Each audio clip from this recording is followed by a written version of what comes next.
Last week, consumers in 16 places in Bengaluru could shop for grocery and restaurant takeaways through the government's Open Network for Digital Commerce, or the ONDC. Well, they could have done that through JioMart or Amazon or Big Basket. Why ONDC? Well, the relation of ONDC to an Amazon is exactly like the relation of, say, UPI to a Paytm or an Amazon Pay. Because UPI is free and easy, you don't need to pay for other services like, say, Paytm to use their network. Likewise, the government has designed the ONDC as an open network where a small kirana shop, say, may network with his buyer in the next building so that neither is at the mercy of big tech platforms. So, when is India going to get to shop, that is all of India, going to get to shop via the ONDC?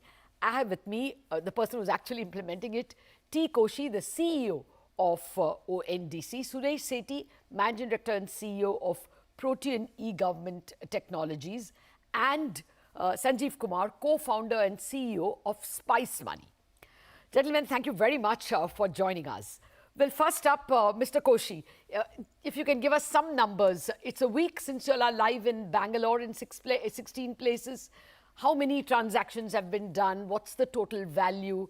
What's the total number of merchants? See, the way what we have done for Bangalore is that we have made it open to any buyer to come and place an order for grocery and food items from the merchants available on the network. We have about 6 buyer platforms and 12 seller platforms and 3 logistics platforms already live, with today about 500 odd merchants that is there.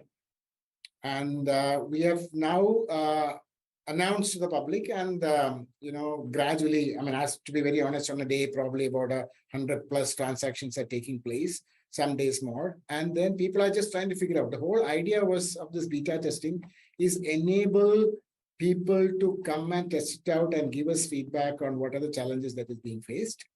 And in the coming week, we have first 1 week we gave all the the buyer platform and seller platforms to get used to this new processes. And coming week, we plan to have some larger outreach.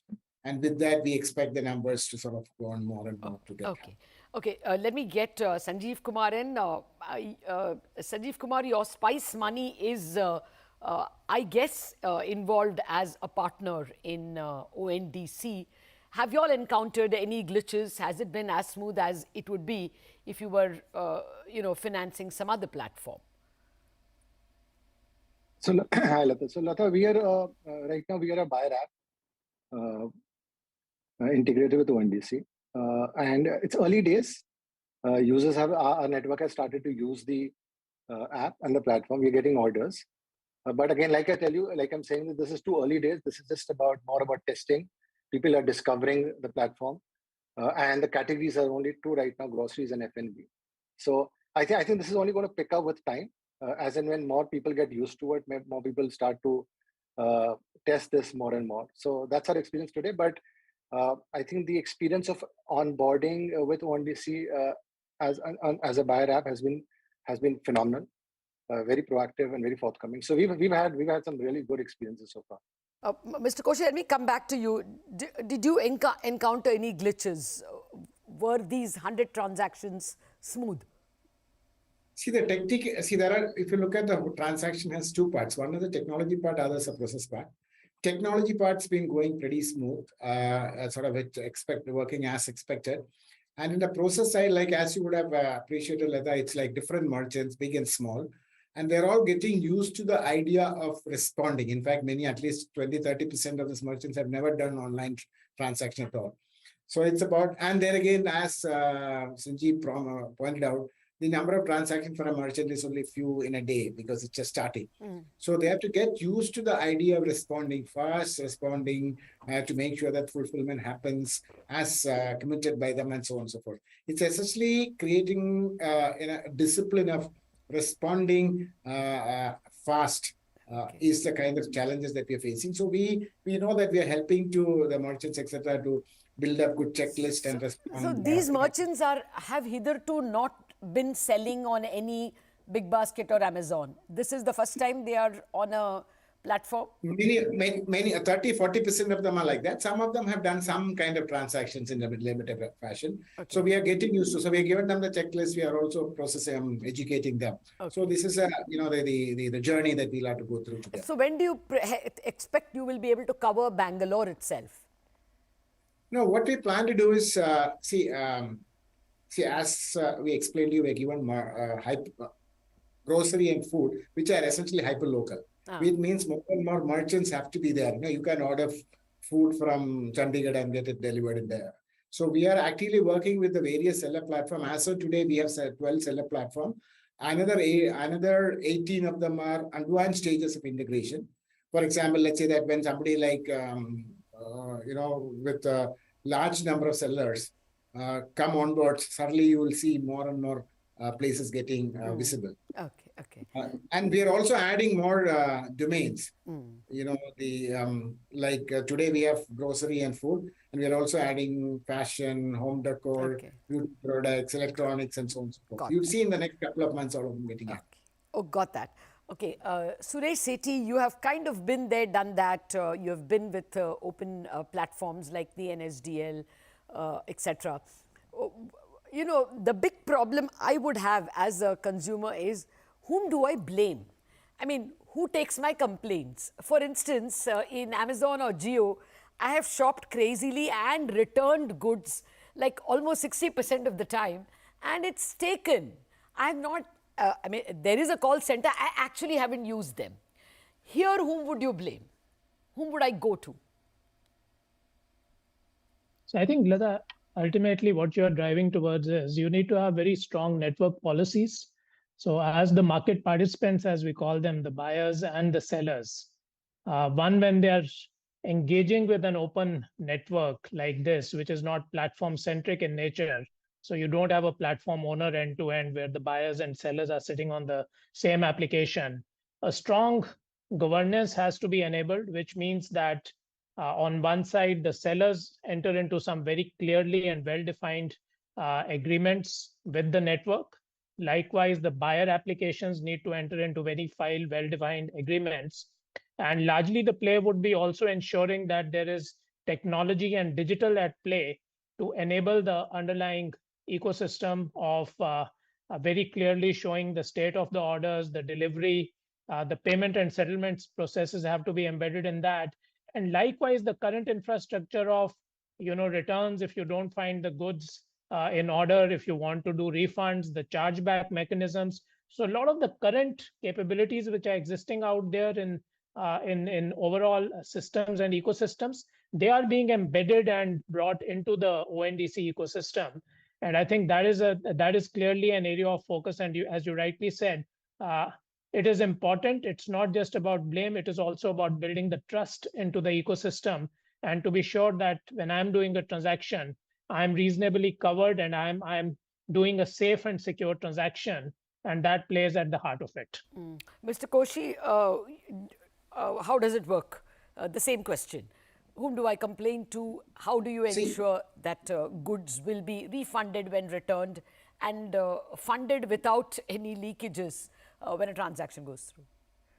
As Suresh explained to you, you as a buyer will go to the buyer platform. So to buy as well as to raise any issue.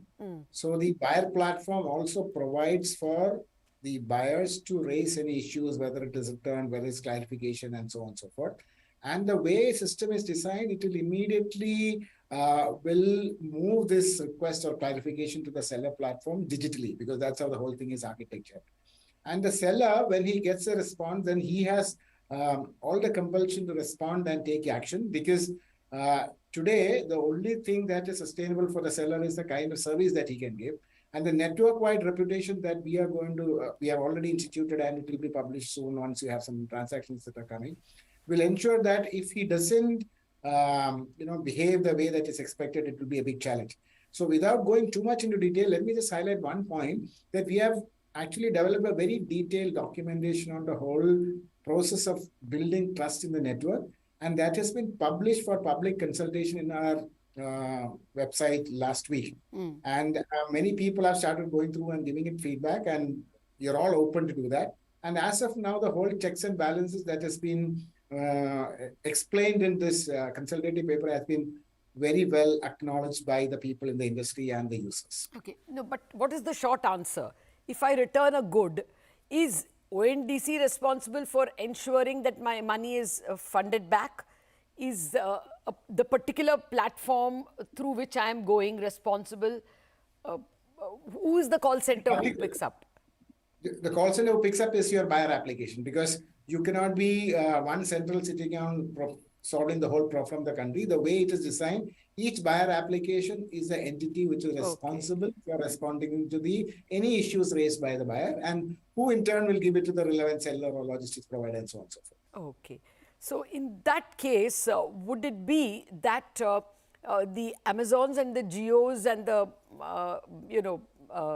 big baskets come and become clients or become sellers, platforms in ONDC itself? That question after the break, and I think that's a very important question, so stay with us.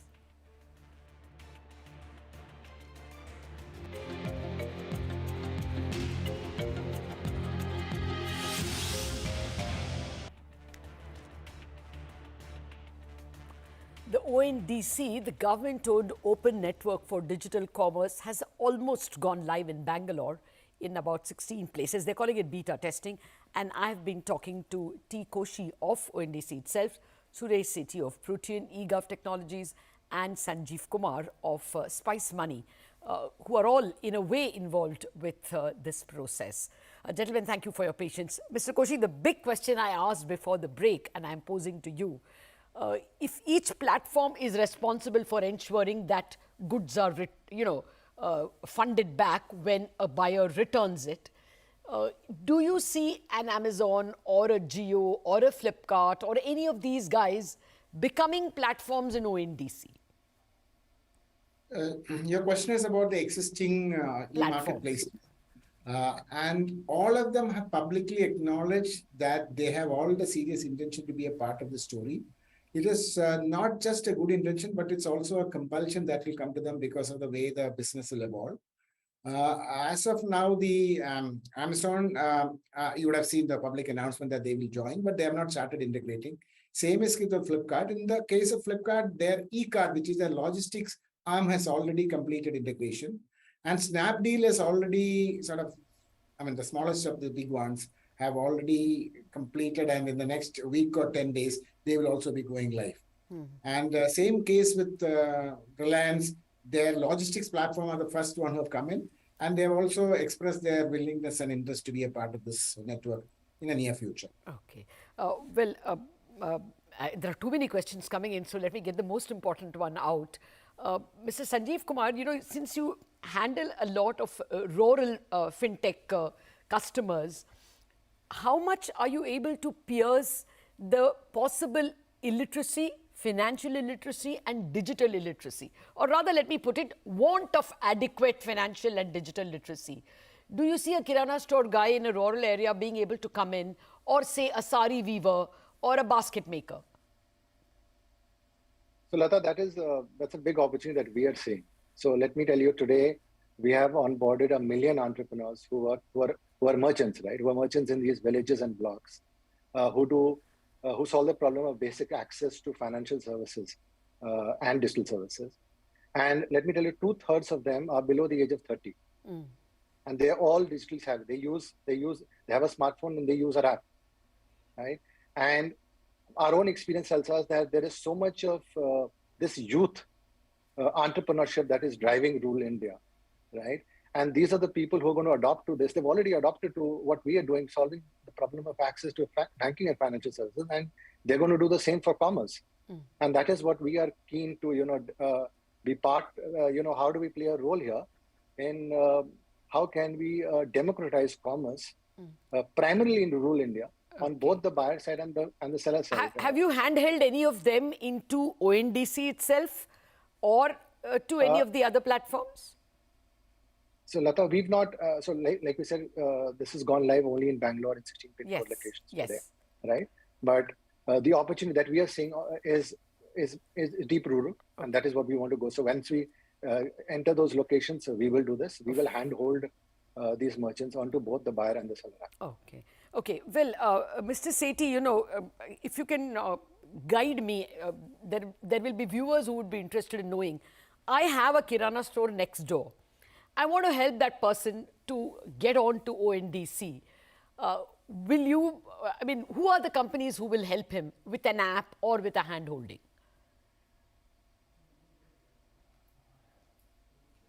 I think you're on mute. I'm sorry, it went on mute.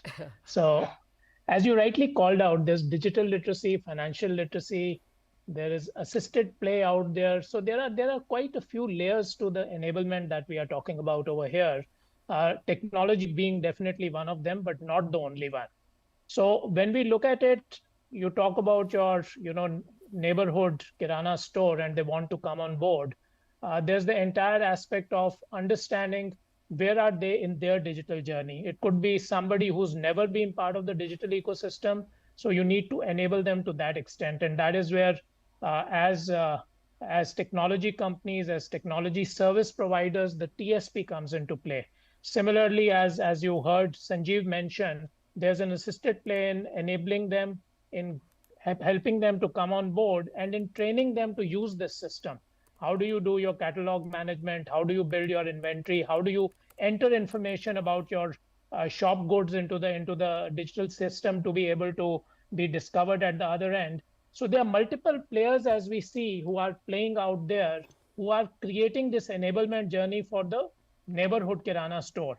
And this neighborhood Kirana store, naturally, you are looking at the last mile or the base of the pyramid. And as you go up, you are looking at more sophisticated players who are, again, looking at ONDC becoming a gateway for both discovery, where by only being into the ONDC network, you are able to see multiple buyer apps being able to discover you. So you are democratizing the access from a consumer perspective.